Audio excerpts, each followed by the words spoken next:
¿Qué tal? Bienvenidos nuevamente al espacio de Visión Colombia, a este podcast para compartir con ustedes un tema más sobre nuestra visión de un país soñado pero posible. Como siempre, pues agradecer al Hotel Cosmos que nos abre las puertas, que nos permite estar junto con ustedes, acompañarles, y pues hoy con invitado de lujo que ya se los voy a presentar. Pero también, ¿de qué hablaremos? La visión de la rama legislativa en los estados contemporáneos. Y lo llamamos así porque al igual que todo vamos evolucionando, vamos cambiando, y esto también tiene que ir adaptándose a unas nuevas realidades.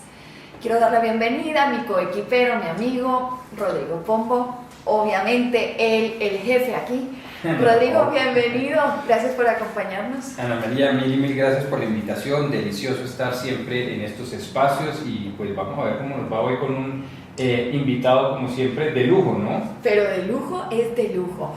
Ahora, Rodrigo, en Visión Colombia ustedes tenemos un planteamiento sobre cómo nosotros creemos que debe ser o cómo debe estar compuesta la rama legislativa y cuáles son las funciones que se debe desarrollar.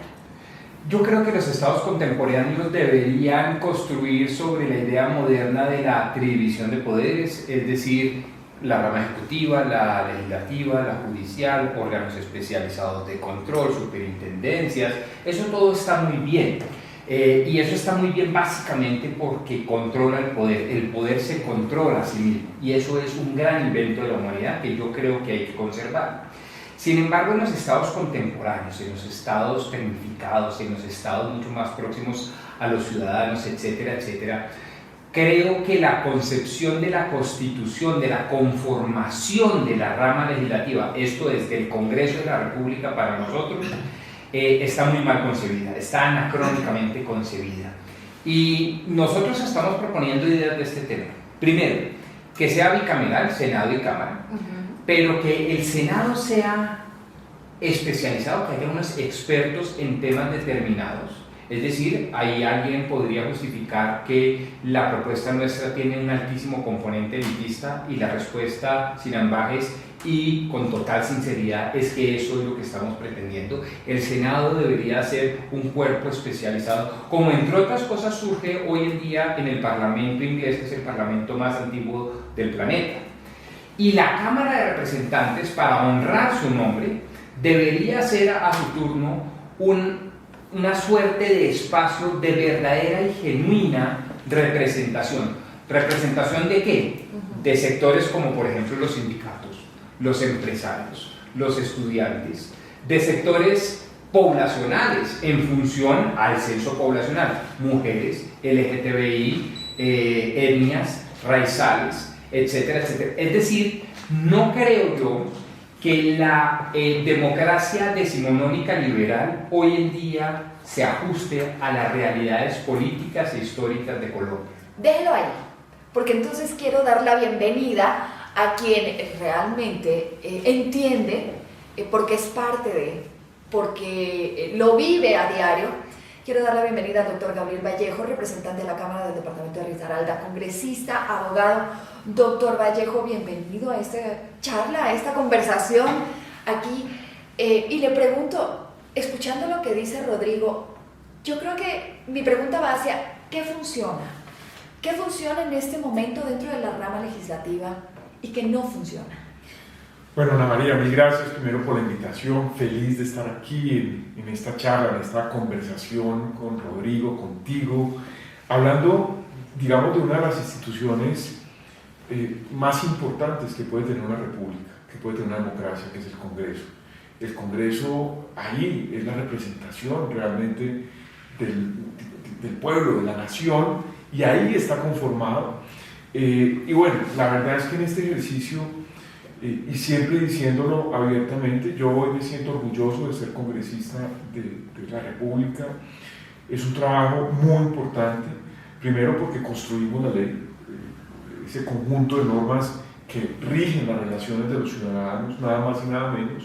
Segundo, porque ejercemos un control político al gobierno, es decir, estamos pendientes de que el gobierno haga bien su tarea. Y bueno, tenemos otras funciones que nos ha delegado la Constitución. Sin embargo, yo sí creo que vale la pena hacer un alto en el camino. Y aquí lo hablo desde mi experiencia. Yo siento que tenemos un Congreso, digamos, ineficiente. Temas, por ejemplo, sacar adelante un proyecto de ley es prácticamente una odisea en Colombia.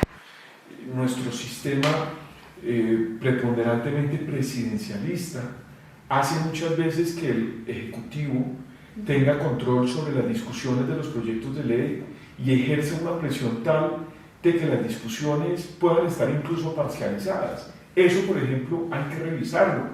Yo creo que el país debe hacer un alto en el camino y, ¿por qué no, pasarnos a un régimen semipresidencialista?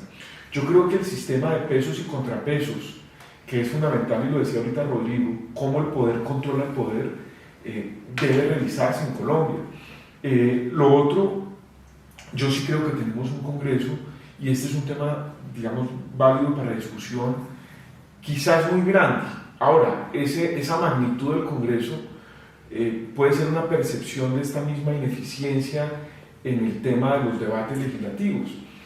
Tenemos un tema cultural que más allá del diseño institucional, empezamos en la moda de que aquí el mejor congresista es el que radica más números de proyectos de ley, y hemos tenido periodos legislativos donde se radican 300 o 400 proyectos de ley. Eso es un absurdo.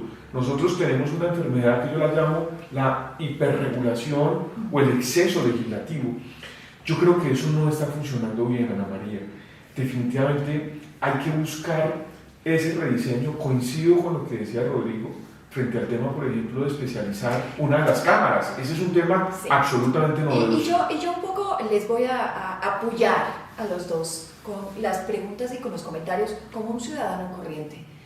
No son técnicos, no tienen los conocimientos, llegaron ahí muchas veces por una cuota política, lo cual no les da la capacidad para abordar algunos de los temas. Tienen unos sueldos y no se presentan a las discusiones, a los debates, el tiempo, las reelecciones. Es decir, la gente siente una desconexión en este momento. Y si bien, como tú decías, Gabriel, ustedes son quienes representan, es la mayor representatividad en democracia que hay, el Congreso de los Ciudadanos. Claramente estamos desconectados y la gente no se siente representada. Y te pregunto, Rodrigo, con lo que le escuchaba a usted al doctor Vallejo, ¿cómo ajustarle a la visión que nosotros tenemos? ¿Cómo lograr que ejercer ese control político?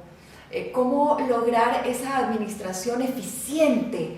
¿Cómo lograr que esas leyes que son trascendentales y fundamentales tengan una mayor agilidad y no haya una burocracia como la sentimos en este momento? El representante a la Cámara, Gabriel Vallejo, que a mi juicio, y lo digo no solo porque él esté acá presente, sino porque lo he dicho además públicamente, es el mejor representante con el que cuenta Colombia ahorita, acusa básicamente dos cosas. La primera, transparencia, y por lo tanto acusa asimismo la injerencia indebida, por ejemplo, del Ejecutivo en la conformación y construcción de las leyes. Y el segundo problema, el tema de la eficiencia. Y yo quisiera poner esos dos problemas en perspectiva de nuestra visión. He dicho que nosotros creemos en una rama legislativa altamente especializada y muy competente, lo cual generaría muchísimo más eficiencia y calidad al momento de la producción legislativa, y sin duda un debate eminentemente estructural político de representatividad sectorial, por poblaciones, por gremios, etcétera, etcétera. Pero además el funcionamiento que nosotros hemos planteado y que está escrita en nuestra visión de país tiene componentes como esto que me gustaría oír al doctor Gabriel, que ha vivido y padecido el ejercicio legislativo en las siguientes cosas. Primero, las comisiones son técnicas y deberían ser técnicas, es decir, en las comisiones se hacen las audiencias públicas, se llevan a expertos, se construye la ley, se escribe, se quita, se pone, todo lo que necesita un proyecto de ley, ¿cierto? Socializarse, debatirse, reflexionarse, todo eso, para eso debería estar la comisión, y de alguna manera así se pensó en 1991 con la Constitución del 91, las comisiones constitucionales especializadas por materias. Pero la plenaria debería ser un ejercicio eminentemente político y por lo tanto de aprobación. ¿Pasa o no pasa? conviene o no conviene, pero en la plenaria no deberían presentarse vicisitudes como, por ejemplo, yo le incluyo o le excluyo, yo le meto el parrafito, le incluyo el mico, le excluyo lo beneficioso, etcétera, etcétera. Yo creo que eso debería separarse de tajo, y estructuralmente la rama legislativa debería entenderse como la comisión, el lugar donde realmente se construye el proyecto, y la plenaria es un debate eminentemente político de conveniencia. Y a su turno, quisiera terminar con esto, eso nos lleva a un esquema central en nuestro planteamiento electoral de visión de país. Todo debería generarse a través de unas bancadas políticas con unos partidos políticos muy fuertes. Esto es políticamente incorrecto, pero esto es realmente la forma de hacer política en los próximos 200 años seguramente. De lo contrario se vuelve eso un circo romano, en donde cada quien solo se representa a sí mismo y a sus pocos electores, y no representan una visión del país o no representan el interés general. ¿Dónde quedan ahí las minorías? Con las veras. Son las minorías las más beneficiadas cuando se actúan de embajada, porque ellas tendrían, al igual que todas las demás, sus representantes en bancadas, es decir, obedecen más a un criterio ideológico, teleológico, un criterio orgánico y no de interés individual, del interés del representante o del senador. Y eso descontamina mucho la discusión, la hace mucho más transparente, uno de los propósitos que acusaba el representante Gabriel Vallejo, pero además la hace más eficiente y especializada. Luego se presume que se eleva la calidad del servicio, que es la conformación de la ley. Doctor Vallejo, ¿es factible? Ajá, por supuesto. Y yo quiero hacer énfasis en algo que tú decías, porque es lo que sienten los ciudadanos, y es la palabra desconexión. Porque además es una desconexión, yo creo que inicialmente de una sola vía, y desde la clase política frente a la ciudadanía. Hay una desconexión. ¿Y por qué se está dando esa desconexión? Y la explicación la acaba de dar Rodrigo. La desconexión fundamentalmente se está dando es porque la representación se volvió individual o en muy pocos electores. Entonces, voy a poner un ejemplo. La iniciativa legislativa. ¿Cómo es posible que en Colombia, y eso habrá que revisarlo, Rodrigo, cómo es posible que en Colombia entonces un legislador pueda tener iniciativa legislativa sin consultarlo con sus partidos? Por ejemplo, ese es un tema a revisar. Y ahí es donde estamos teniendo una hiperregulación, un protagonismo individual. Es una competencia de egos. Además, yo te digo algo, mira, yo tengo aquí una frase a veces muy dura, en un país donde los conservadores parecen los liberales parecen progresistas, los progresistas están más al lado de modelos, digamos, casi que totalitarios. Hay una confusión doctrinaria e ideológica. Y eso está ocurriendo fundamentalmente por lo que explicaba Rodrigo. Yo sí creo que el otro componente es un tema cultural, desafortunadamente, y esto habrá que revisarlo históricamente. ¿Qué ocurre con la elección popular de alcaldes? ¿Cómo ese maridaje entre la elección popular de alcaldes y el narcotráfico nos hace tanto daño? Y empieza a gestarse en Colombia un fenómeno cultural absolutamente dañino. Y es, yo lo llamo la cultura traqueta de la política. Y es ver cómo el ejercicio político que aplica para la rama legislativa se convierte en un ejercicio individual de enriquecimiento individual económico, en donde es muy similar al mafioso. El mafioso lo que busca es un enriquecimiento rápido, acelerado, la plata fácil, que se nos traslada al ejercicio político. Y ahí lo que plantea Rodrigo, en mi opinión, es parte de la solución. Y termino diciendo esto. El nivel del debate en el Congreso, hay que decirlo, y lo digo con sentido de autocrítica, es muy pobre. Lo hablo desde el punto de vista intelectual. En el Congreso debería ser la batalla de las ideas, la batalla de los argumentos. Y no lo estamos viendo, Ana María, no lo vemos. Y no lo vemos porque al Congreso de la República pues no están llegando los hombres y las mujeres mejor preparados, y los más idóneos, los idóneos, sino que estamos en ese círculo vicioso. Pero perdónenme un segundito. Cualquier sistema podría generar esa misma crítica si uno parte de la base que, como diría algún célebre político por allá en 1998, eso es lo que da la tierrita. No podemos pretender que lleguen las mejores almas de los mejores cuerpos al Congreso cuando, pues, eso es lo que da la tierrita. El tema no es solo eso, yo creo que es que la estructura, la ingeniería constitucional está mal planteada, porque está planteada para 1789, 1820 y no para el siglo XXII. Y voy a dar, digamos, un par de ejemplos, doctor Gabriel. Fíjense usted que independientemente de quién llegue, lo importante es a quién representa, Cámara de Representantes. Si yo soy sindicalista, he sido elegido por el grupo de sindicalistas dentro de una de las 5 curules destinadas para los sindicalistas, yo ya sé cuál es mi rol y no me puedo salir de ese rol. Luego, orgánicamente me tengo que disciplinar dogmáticamente, no viceversa, ¿me explico? Entonces es un ejemplo. Y el otro ejemplo, el del Senado, un Senado especializado.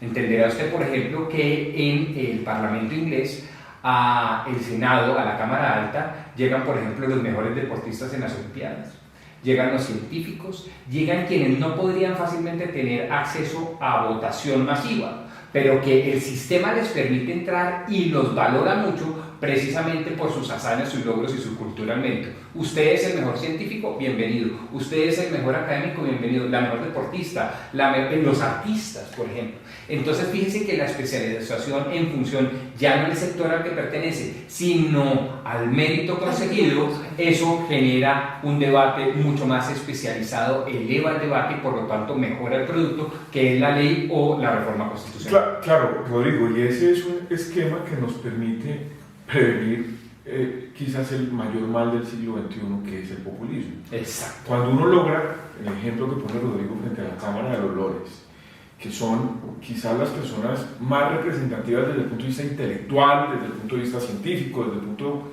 dependiendo de los sectores, porque además se vuelven el órgano consultivo de la reina, es decir, pertenecer a la Cámara de los Lores realmente se pertenece por su condición, por su mérito, mientras la Cámara de los Comunes es la representación popular. Y ese sistema nos permite hacer ese contrapeso, porque a uno lo que sí estamos viendo es que el diseño institucional que hoy tenemos es un caldo de cultivo perfecto para el populismo que hoy vemos, el populismo legislativo, el populismo... Y yo le aumentaría algo ahora que yo creo que para las próximas elecciones se van a enfrentar mucho, que es el auge de las redes sociales y cómo esto permite que una persona que no tiene una preparación, que no tiene el conocimiento, que no sabe o que no tiene ni siquiera una visión de hacia dónde debe ir el país, tiene cientos o millones de seguidores y fácilmente podría llegar a ocupar un cargo público tan importante y fundamental para la toma de decisiones y el futuro del país, ¿no? Pero pongámoslo en lo positivo. Las redes sociales pertenecen a la democracia 5.0, proceso irreversible, proceso incontrastable, ahí está y llegó para quedarse. Y las redes sociales y la participación tecnológica, muy enfocado y muy dirigido a la inteligencia artificial, debería ser una de esas herramientas prototípicas de participación directa del ciudadano para con la rama legislativa, para con los congresistas, por ejemplo, en los debates técnicos en las comisiones. Entonces, nada implicaría que una Colombia en los próximos 20-30 años sueñe con tener un debate absolutamente masivo, por ejemplo, en lo que tiene que ver con los aplicativos de Uber, es decir, de las nuevas plataformas. Entonces, está el doctor Gabriel con sus miembros de la comisión, pero interactuando con decenas de miles de colombianos a través de la inteligencia artificial. Rodrigo, digamos que, y coincido con eso, las redes nos permiten un sistema de comunicación mucho más eficiente con los ciudadanos, pero hay un riesgo, sí, y es el riesgo del algoritmo.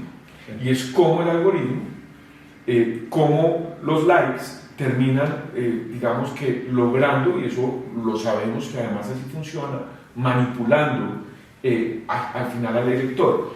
Aunque yo en eso soy optimista, yo creo, no sé si estoy equivocado, pero el ejercicio político, el ser humano es político por naturaleza, es de esa actividad que requiere el contacto humano, el mirarte a los ojos, el mirarnos, el hablar y sentarnos. Es decir, yo sigo creyendo que las redes sociales son importantes, sin duda alguna, lo que decía Rodrigo, bajo esa democracia 5.0, pero yo no sé qué tan fácil, por lo menos en el corto y mediano plazo, se va a reemplazar la reunión, el contacto físico. Yo sigo creyendo que el ejercicio político requiere necesariamente ese contacto. Sin duda, pero a veces no se da. y este es un país de regiones, este es un país muy extenso, más de 1.200.000 kilómetros cuadrados de zona continental. Es decir, ¿qué hacemos con los muchachos de MeToo que quieren participar frente al debate de la legalización de las plataformas? No digo, no, en ese ejercicio es fundamental. Es fundamental. Y bienvenido. Pero lo que resulta interesante es que la estructura constitucional, la estructura del Estado hoy no permite fácilmente eso.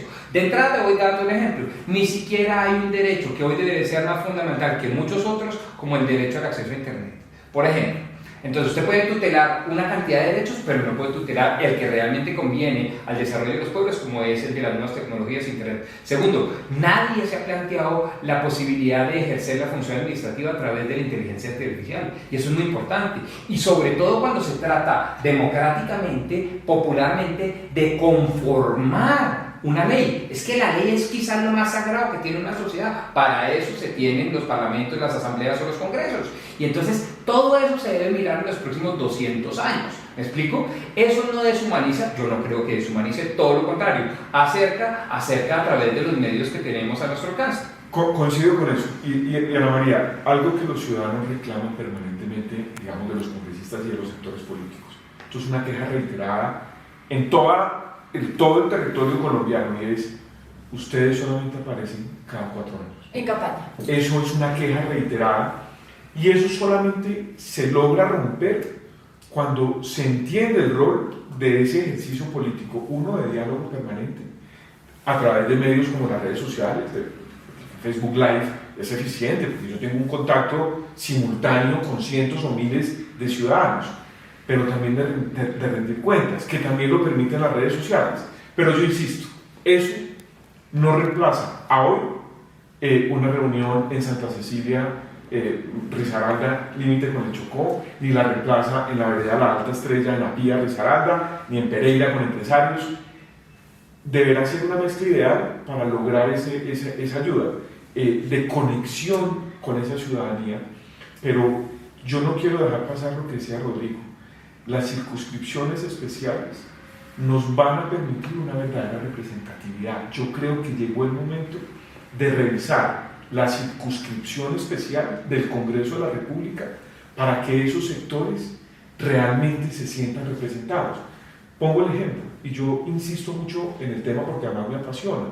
Si uno habla hoy de una bancada pro empresa en Colombia que defienda con claridad, con determinación, la libertad económica, uno flaquea porque no la encuentra ni la identifica fácilmente. Yo creo que nosotros tenemos que dirigirnos hacia esa revisión de circunscripciones especiales que nos permitan esa representatividad que plantea Rodrigo. Ahora, dentro de Visión Colombia, Rodrigo, hay ciertas características para las funciones que cumple el Congreso. Se habla de una inviolabilidad de opinión y voto. Sí. Ustedes plantean un fuero penal, un voto nominal y público. No hay suplentes. Habrá silla vacía. No habrá faltas temporales. Y separar funciones judiciales legislativas, pero también un tema de tiempos, de años de permanencia. Los senadores 10 años y los representantes 5 años. Sí. Y yo te hago la pregunta, pues un buen representante 10 años, fabuloso. Un mal representante 10 años. Pero la estabilidad. A ver, digamos que muchas de las cosas que ya se han dicho vienen de nuestra historia y tradición constitucional, y lo que estamos es simplemente potencializándolas. Y enhorabuena y bien. Hay 2 o 3 cosas nuevas en lo que tú has dicho. Primero, nosotros creemos que uno de los grandes retos de los estados contemporáneos es generarle estabilidad a sus asociados, a los habitantes que se han visto gobernados por el poder. Y para eso esa estabilidad debe concebirse desde la estructura del Estado, desde la visión. Nosotros sí creemos que los senadores deberían cumplir periodos mucho más allá del periodo presidencial, por un lado, y más allá del periodo representativo. Fíjense que los movimientos sociales pueden cambiar relativamente rápido, cada 5 años, que es bastante. Mientras que el movimiento de conocimiento, de ponderación, de reflexión, de ancla, de análisis, debería ser todo lo contrario, casi que anticíclico. Es decir, debería llamar a la mesura, y eso es el Senado. Entonces, el Senado son 10 años, genera estabilidad. Podemos tener gente muy buena, muy mala o muy regular. Eso es lo que da la tierrita. Ese no es el debate. El debate es si la ingeniería constitucional es inteligente, es lo más apropiado, es lo más conducente para los tiempos que corren, para los tiempos modernos. Y creo yo que las 10 años generan una estabilidad maravillosa en lo que a la ponderación, cuidado, reflexión se refiere. En lo que a la movilidad social atañe, para eso está la Cámara de Representantes, 5 años, que coincide además con el periodo presidencial, porque tú sabes que nosotros hablamos de quinquenio. Entonces, me parece que ese juego, que por cierto no es invento nuestro tampoco, se ven en otras latitudes de manera muy exitosa, como los midterms en los Estados Unidos de Norteamérica, es que los cuerpos representativos legislativos tienen funciones distintas porque a su turno tienen orígenes diferentes. Y eso es lo que deberíamos entrar a revisar acá en Colombia. En Colombia no hay mayor diferencia entre un representante y un senador hoy en día, y no hay mayor diferencia, salvo que uno quizás tenga más votos que otro o que tenga más votos en distintas regiones. Pero más allá de esa dinámica electoral no hay mayor diferencia. Un par de funciones que se le asignan a la Cámara. Entonces la Cámara elige al defensor del pueblo, el Senado elige a los... Electorales. Pero sí, pero con formación de la ley. Ninguna. Su voto vale tanto como el de un senador. Sí, correcto. De pronto que un proyecto de ley, por ejemplo, de presupuestal entra por la Cámara y sale por el Senado, mientras que uno de Relaciones Internacionales entra por el Senado y sale por la Cámara. Ahora, pues son nimiedades. ¿Qué pasa en Visión Colombia con la asignación o con la designación de las autoridades? Procuraduría, Contraloría, Fiscalía. Se despolitiza totalmente. Le quitamos esa responsabilidad. Sí, nosotros creemos que ni los jueces pueden elegir, ni están hechos para elegir, ni, digamos, las autoridades legislativas y los políticos deberían estar destinados a elegir a quienes los van a controlar, a él o a sus seguidores y a sus bancadas y a sus partidos políticos en un futuro. Para eso nosotros hemos hablado, que será tema de otro costal, del Consejo Superior. Ahora, y le pregunto, doctor Vallejo, ¿cómo recibirían ustedes esto? Porque esto les hace perder un peso político. En este momento, como está ahora la figura, pues se perdería ese peso político que es él y que lastimosamente, y no digo todos, pero lastimosamente en nuestros países se ha venido utilizando para, ¿no es cierto? Yo voto por ti, pero tú me ayudas, y esto ha sido un manejo y un tráfico de influencias con Fiscalía, con Procuraduría, con Contraloría, como bien decía Rodrigo, con las instituciones o con las personas que en cierto modo van a calificar, van a sancionar, van a estar pendientes del trabajo que viene haciendo cada uno de ellos. Claro, Ana, y eso ha sido perverso. Primero, por un tema de clientelismo burocrático. Es decir, ese sistema lo que hace es favorecer el clientelismo burocrático. Yo voto por ti, tú me das tantos puestos. El primero, que termina distorsionando la verdadera representación, digamos, en su momento política, en unos órganos que son órganos de control, es decir, son órganos encargados de controlar la moralidad administrativa, de controlar que los recursos del Estado se inviertan bien. Ese sistema ha sido perverso, igual ocurre con el tema de las cortes. Colombia, uno de los grandes problemas es que Colombia pasó también a tener un clientelismo judicial que es igual de perverso al clientelismo burocrático del ejercicio político, porque al final uno empieza a sentir esos poderes políticos que tú llamas en un intercambio de favores que termina minando la confianza ciudadana. Al final esto se traduce en que se mina la confianza ciudadana en las instituciones. Yo coincido claramente con esa visión. Yo creo que zapatero a tus zapatos. El Congreso debe ser un órgano eficiente en la producción de la ley, en lo que se necesita para reglamentar y regular las relaciones de los ciudadanos. Debe ser un órgano eficiente en el control político. Quizás una de las funciones más importantes de un Congreso es: venga, señor gobierno, yo controlo su gestión.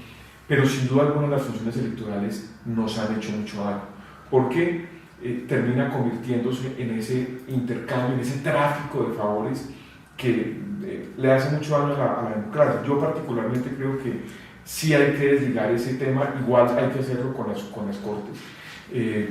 Y eso, por ejemplo, no ha funcionado bien en el Congreso, porque vuelvo y repito, es cuando tú hacías la pregunta al principio, ¿qué no funciona bien? Eso, porque al final lo que hay es acomodos burocráticos dependiendo de lo que ofrezca el candidato a la Procuraduría, a la Contraloría, cuántos puestos me va a dar, cómo me va a ubicar usted, la gente que me va a controlar a mí. Sí, o no solo eso, lo de los puestos, sino el momento en que hay que aplicar una sanción claro. o una revisión. Ojo, pilas, que yo voté por usted, ¿no? Sí, de Me la acuerdo. debe. No, hay un conflicto claro de intereses. Me la debe. Así. Visión Colombia, dentro de la rama legislativa, que está compuesta por el Congreso, pero el Consejo de Estado y el presidente excepcionalmente pueden expedir leyes. ¿Basado en qué? ¿Cómo funcionaría? ¿Cómo se apoyaría? ¿Y cómo se apoyaría el presidente en este afán de expedir leyes? ¿Cuáles deberían ser las características? ¿En qué momento lo puede hacer? ¿Y bajo cuáles reglamentaciones? Apoyado dentro de la rama legislativa. Quisiera más bien responderte sobre el Consejo de Estado, que es realmente la grande propuesta nuestra y la que genera más traumatismo, porque de alguna manera en nuestra historia constitucional, y no es algo propio, eso se ve en todo Hispanoamérica, el presidente de manera excepcional puede expedir en el marco, por ejemplo, de una emergencia económica, social, cultural, como la del COVID, Sí. unos decretos con fuerza de ley, como Sí. ya lo vimos recientemente. Pero digamos que eso se ha estudiado bastante bien, ha funcionado bastante bien y se ha controlado bastante bien, sobre todo a partir de 1991 con la Constitución nuestra. Lo que es novedoso es crear una rama cuarta de poder. Aquí el doctor Gabriel me puede mirar con cierto grado de sospecha y tiene toda la razón, porque nosotros creemos que debemos crear una rama que se llame Consejo Superior. Este es un tema álgido que amerita todo un programa, pero básicamente es un cuerpo ad hoc pro tempore que representa a los partidos políticos y que funge como un árbitro en las principales decisiones de los choques de trenes. Dicho eso, la pregunta es quién debe legislar para la regulación y el funcionamiento de eso, es decir, del Consejo Superior. Y nosotros creemos que no debe ser el Congreso de la República, porque van a ser, digamos, sujetos pasivos de las directrices del Consejo Superior, muchísimo menos el presidente, ni siquiera las altas cortes, que van a estar de alguna manera subyugadas al poder arbitral del Consejo Superior. Solo nos queda la sala de consulta y servicio civil, es decir, una partecita del cuerpo especializado del Consejo de Estado. Y el Consejo de Estado tiene 2 o 3 funciones legislativas propias, autónomas e independientes, como por ejemplo la de regular el funcionamiento del Consejo Superior como cuarta patica, digamos, como cuarta rama del poder público. Esa es una de las, digamos que nosotros no lo he terminado de leer. ¿Qué me parece importante? Uno, me parece novedoso la figura del Consejo Superior, como ese órgano pro tempore, arbitral, como ese, digamos, órgano máximo para resolver unos asuntos especiales. Yo creo que me parece importante explorar esa institución, creo que me parece novedoso.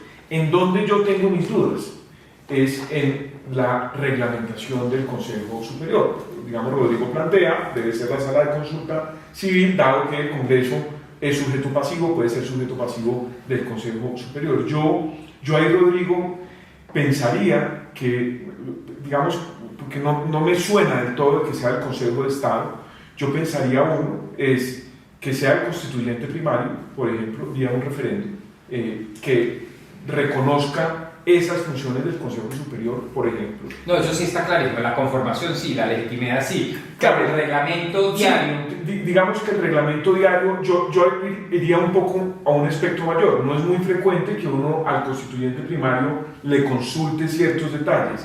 Lo digo es porque yo sí creo que ese órgano, que va a ser un órgano, digamos, como está diseñado, es un órgano, digamos, es casi que parte de la columna vertebral del Estado, Así es. que a mí me gusta, a mí particularmente me gusta la idea.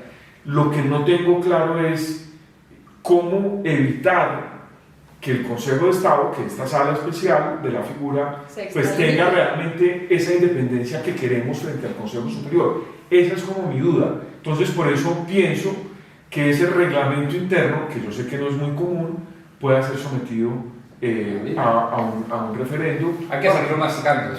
Pero no, al final, ¿qué me parece importante? Plantear el Consejo Superior. O sea, yo creo que ese es un órgano, una institución que pudiera ayudarle mucho a una democracia.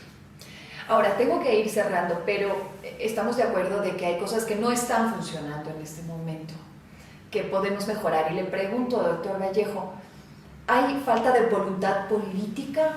¿Hay falta de conocimiento?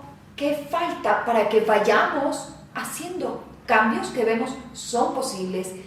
Que el momento en que conversamos con usted, pues usted dice, me suena, tendríamos que conversarlo y analizarlo. Entonces, ¿qué nos está faltando para generar cambios? Para tener justamente lo que estamos buscando, que es una visión de una rama legislativa contemporánea. Ana María, yo te lo resumiría en una palabra, o en unas muy pocas palabras. Yo creo que falta de conciencia, o sea, de conciencia ciudadana, de conciencia colectiva, de reconocer que aquí hay que hacer un alto en el camino. Y siempre, mire, uno de los grandes pensadores políticos de este país es Álvaro Gómez Hurtado. ¿Cuánta falta nos hace Álvaro Gómez Hurtado? Yo creo que Colombia requiere hoy más que nunca ponerse de acuerdo en lo que él denominaba lo fundamental. Y ese ponernos de acuerdo en lo fundamental parte, uno, de un principio, de un puente de confianza, de cómo construir confianza en la sociedad, independientemente de nuestras posturas políticas, independientemente de nuestros partidos políticos. Pero yo creo que ese ciudadano común y corriente, creo que hoy no es consciente a lo que nos estamos enfrentando. Y lo que a veces tenemos son chispazos de preocupaciones de nuestra estabilidad política, de nuestra estabilidad económica, y parece que el día a día nos absorbiera. Yo creo que nos hace falta que nuestros intelectuales, nuestros partidos políticos, nuestra sociedad civil, nuestra nación, de unos debates que estén con una especie, yo lo llamo con un propósito superior, para ponernos de acuerdo en lo que Álvaro Gómez denominaba lo fundamental. Yo hoy siento una falta de conciencia de parte de la población frente a estos temas que son fundamentales para el presente y para el futuro de este país, que es maravilloso, que es, como decimos los paisas, una berraquera, más allá de las dificultades y problemas que podemos tener, de los defectos que tengan nuestras instituciones.